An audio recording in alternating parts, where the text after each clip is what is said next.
Chag Sameach. A few weeks ago, I was part of the opening of a new institution in Albany Park called the Home of Harmony, a place of meeting place for all of the different world's religions. So it was a Shabbat morning. It was on a Shabbat morning, and I spent the weekend there.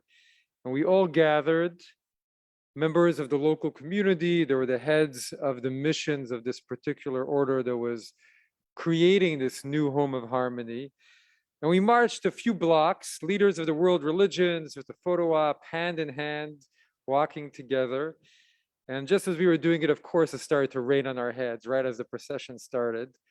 But as we joked later on, there was a rain of blessing of everything we were doing. And then as we approached the building, the new building that was being inaugurated, they rang 10 bells for the world's 10 religions.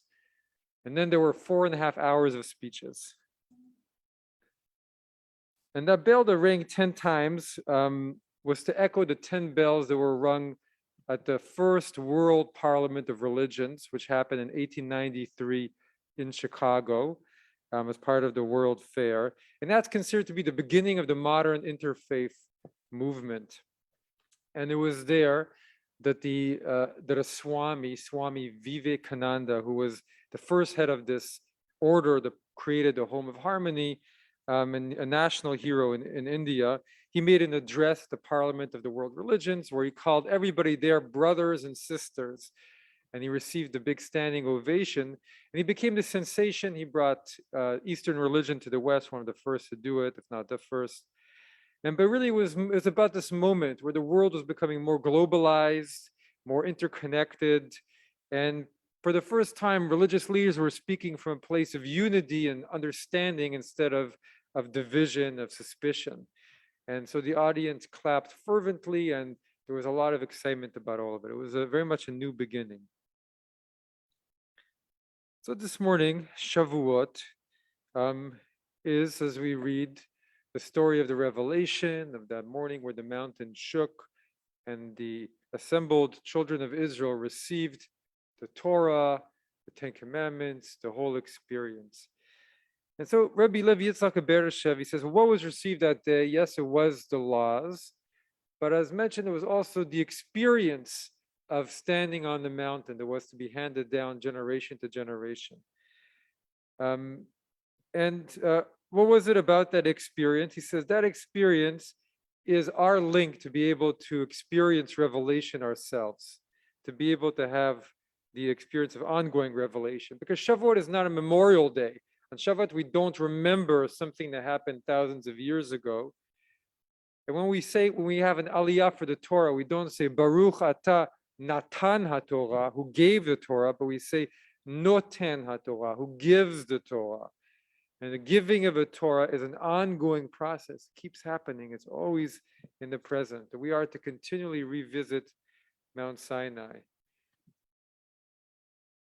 What does it mean to find new revelation? Well, new revelation is to keep guiding us further along. People, humanity, Judaism.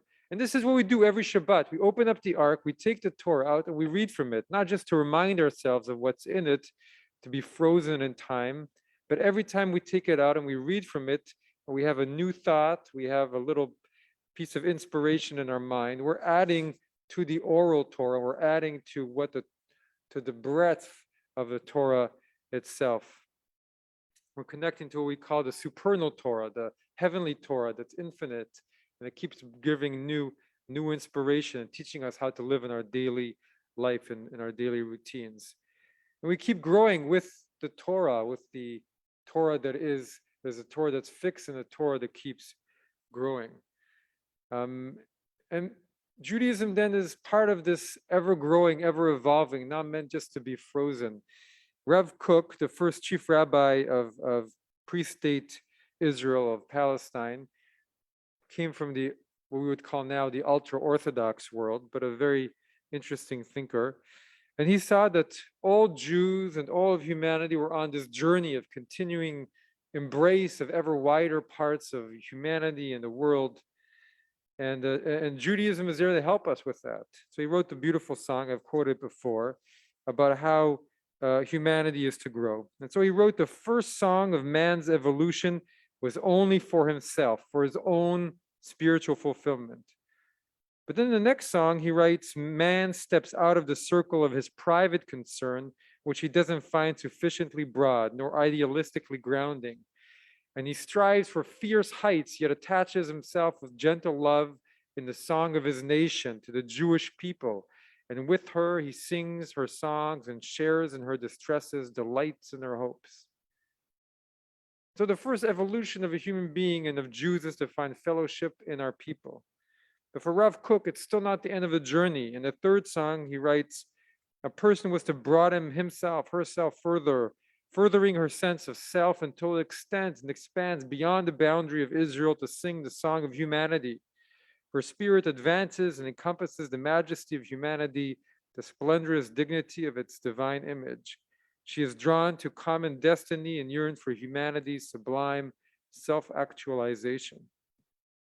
And even after that great step of man's evolution, Rav Kook imagined in the fourth song that he rises higher until one unifies oneself with all existence, all creatures, with all worlds, with all of them one sings. And then there is still a greater song that rises when all these songs are together in concert, all parts contributing their voices, all together harmonizing their melodies. They are the sounds of joy and jubilation, the sounds of rejoicing and exaltation, the sound of ecstasy and holiness. The song of self, the song of nation, the song of humanity, the song of world creation, they all symphonize together within this person at every moment and at all times. So what is ongoing revelation? It is our journey to further expand our song in the world in many different ways. And with each song that comes with it, finding a wider heart, a broader mind, a more charitable way to keep growing with the Torah and to keep finding new avenues to express its message in our being and our lives. So at the Home of Harmony, when I was there for that weekend, as I mentioned, I stayed on Shabbat. I was there, so I stayed there. And since I was one of the only religious leaders who needed to stay there on Shabbat, I ended up being with a lot of the volunteers on Friday night and the dignitaries from within their own order. And so we dedicated the space together. And since it was Friday night, I asked if I could share Shabbat rituals. And they had a chapel upstairs with 7 little offices and glass doors for the 7 of the world religions, and a library in each one of them and a study space. And we sang Shalom Aleichem Alecha Dodi. And I invited them to join me in the 9 Eyes, which they obliged. And it was very special. And at the end, they asked me to light a candle, and it was right before candle lighting. So I said to dedicate the space. So I thought, well, here I can light a Shabbat candle. It was a nice moment of sharing. And later we did Kiddush and we did Motzi, and none of them had ever done it before, or none of the Eastern leaders had done it, or volunteers. And the next day I was really struck during the long speeches, so many speeches from all the world religions and of their people. And the reoccurring message was many paths and many truths, all leading to one God.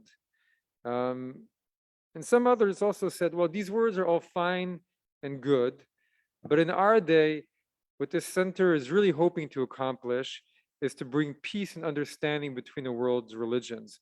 And philosophy and discourse does not bring peace. Philosophy is just dry philosophy.